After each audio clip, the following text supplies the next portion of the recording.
The abandoned church stood at the end of a forgotten road, its once grand spire now leaning precariously, as if it were bowing to some unseen force.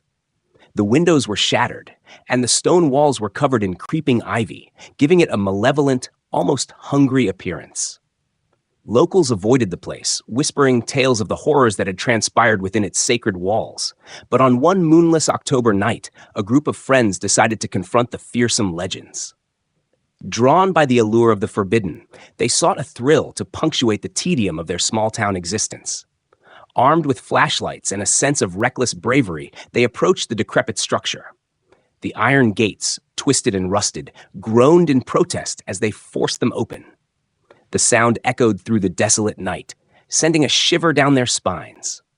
As they walked up the crumbling steps, the wooden doors creaked open with a loud, mournful groan, as if welcoming them to their doom. The interior was cloaked in darkness, the air thick with dust, and the scent of mildew. Their flashlights cut through the gloom, revealing rows of broken pews and a cracked altar, long abandoned to the ravages of time. The friends exchanged uneasy glances. They had heard the stories. Whispers of rituals gone wrong, of screams that echoed through the night, of shadows that moved on their own. But they were here now, and turning back was not an option. The thrill of fear propelled them forward.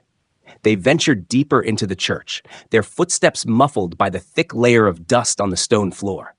The atmosphere grew heavier, colder, as if the building itself resented their presence. They reached a set of stairs leading down to the crypt, the air growing colder with each step they descended. The crypt was a maze of narrow passages and ancient tombs, the air thick with an oppressive silence. Their flashlights flickered, casting eerie shadows on the damp stone walls. They could hear the sound of dripping water echoing through the corridors, a constant reminder of the church's decay. Suddenly, a low moan echoed through the crypt, sending chills down their spines. Emily clutched Mark's arm, her eyes wide with fear.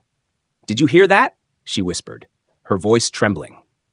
Before anyone could answer, the ground beneath them seemed to tremble, and a cold, malevolent wind swept through the crypt, extinguishing their flashlights. Panic set in as they fumbled in the darkness, trying to relight them. The air grew colder, and a sense of dread washed over them, as if they were being watched by unseen eyes. When the lights finally flickered back to life, they revealed a figure standing at the end of the passage. It was tall and cloaked in shadows, its eyes glowing with an eerie, otherworldly light. The friends froze, their hearts pounding in their chests. The figure moved closer, its presence filling the crypt with an overwhelming sense of fear and despair.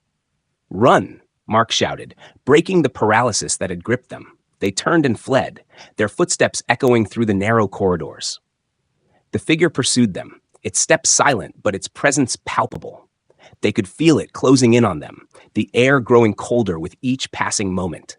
They burst out of the crypt and into the main hall, the oppressive weight lifting slightly as they reached the open space.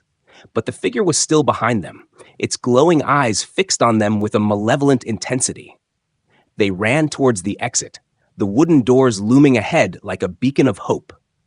As they reached the doors, the air grew unbearably cold, and a force seemed to push them back. The figure was almost upon them, its outstretched hand reaching for them. Desperation gave them strength, and with a final collective effort, they pushed through the doors and into the night. They didn't stop running until they were far from the church, their breaths coming in ragged gasps. The oppressive presence had lifted, but the fear lingered, a dark shadow that would haunt them forever. They never spoke of that night again, but the memory remained. A chilling reminder of the darkness that lurked in the abandoned church at the end of the forgotten road. And the whispers of the townsfolk continued, tales of shadows and screams, a warning to those who dared to venture too close to the cursed place.